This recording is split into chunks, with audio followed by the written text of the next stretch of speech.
तो ये क्वेश्चन करते हैं, A sphere is rolling without slipping, pure rolling कर रहा है sphere on a fixed horizontal plane surface. In the figure ABC 3 point दे रखे और ABC का लोकेशन दे रखा है, ठीक है। तो अभी इस इंस्टेंट पे जब A, B और C का लोकेशन इस तरह का है जिस तरह से दिखा रखा है, तो A, B, C की वेलोसिटीज के बीच में रिलेशन दे रखा है, जो अपने को चेक करना है कौन सा रिलेशन करेक्ट है।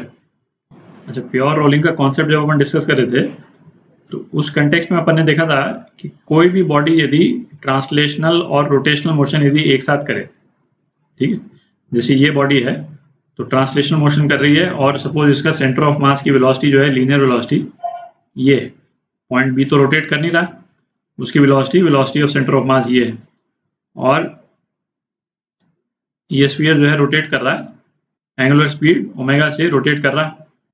तो वहां पे हमने देखा था कि जो रोलिंग बॉडी है उसके वेरियस पॉइंट्स हैं, ठीक है, स्पेशली जो ये 3 पॉइंट हैं उनकी वेलोसिटीज क्या होती थी, ए पॉइंट की वेलोसिटी होती थी velocity of centre of mass minus omega r, जहां पे आर जो है इस राउंड बॉडी का रेडियस है, ठीक है। बी की वेलोसिटी क्या होती थी, बी की वेलोसिटी होती थी वेलोसिटी ऑफ सेंटर ऑफ मास, और सी की वेलोसिटी क्या होती थी, सी की वेलोसिटी होती थी velocity of centre of mass plus omega r, ठीक है। और तो ये तो वेलोसिटीज हो गई जब कोई भी बॉडी रोटेशनल और ट्रांसलेशनल मोशन दोनों कर रही है ना, उस पर अपन ने अलग से एक वीडियो किया था। अच्छा, यदि बॉडी प्योर रोलिंग कर रही है तो प्योर रोलिंग के केस में हमने देखा था ये एक कंडीशन सेटिस्फाई होती है, वेलोसिटी ऑफ सेंटर ऑफ मास जो है बेसिकली जो लीनियर वेलोसिटी है बॉडी की वो ओमेगा आर के बराबर होती है, ठीक है। तो इसको यूज करके इन तीनों वेलोसिटीज को लिख लेते हैं अपन। अच्छा, अपन इसको वेक्टर फॉर्म में लिखेंगे क्योंकि ये वेक्टर फॉर्म में है तो प्लस माइनस करने में थोड़ा इजी हो जाता है, क्योंकि ये प्रिसाइसली डिफाइंड है ये सारे टर्म्स। तो वेलोसिटी ऑफ ए क्या हो गया, velocity of centre of mass minus omega r. अच्छा, velocity of centre of mass x direction में और इस वाले पॉइंट पे ओमेगा आर भी जो है वो नेगेटिव एक्स डायरेक्शन में है, तो ये तो जीरो ही हो गया, ठीक है। वेलोसिटी ऑफ बी ये क्या हो गया, ये हो गया velocity of centre of mass into i, है ना, कोई रोटेशनल कंपोनेंट नहीं। और वेलोसिटी ऑफ सी ये क्या हो गया, velocity of centre of mass I plus omega are आई, ठीक है। और ओमेगा आर चूंकि इसके बराबर है तो ये twice velocity of centre of mass i, ठीक। तो ये 3 वेलोसिटीज आ गई अपने पास में, एक ये आ गई, एक ये आ गई, बिल्कुल प्रिसाइज टर्म्स में डिफाइंड है। तो अब अपन चेक कर सकते हैं क्या बोलता है, VC माइनस VA,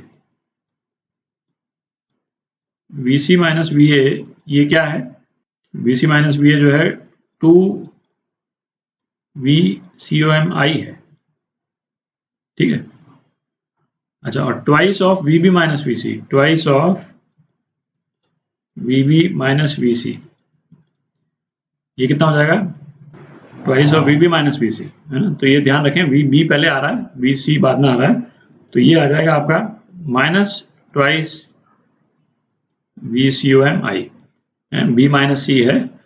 तो ये मैग्नीट्यूड भले दोनों का सेम है पर ये प्लस है और ये माइनस है, वेक्टर टर्म्स में डिफाइंड है, तो पहला ऑप्शन नहीं है, ठीक है। सेकंड ऑप्शन देखते हैं, VC माइनस VB, तो VC माइनस VB तो VC माइनस VB कितना है, VCOMI, ठीक है। और VB माइनस VA,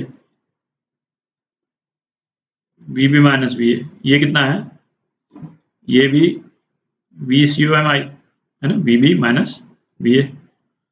तो ये दोनों एग्जैक्टली सेम है, मतलब मैग्नीट्यूड भी सेम है और वेक्टर का डायरेक्शन है वो भी सही है, सेम है, तो ये सही है।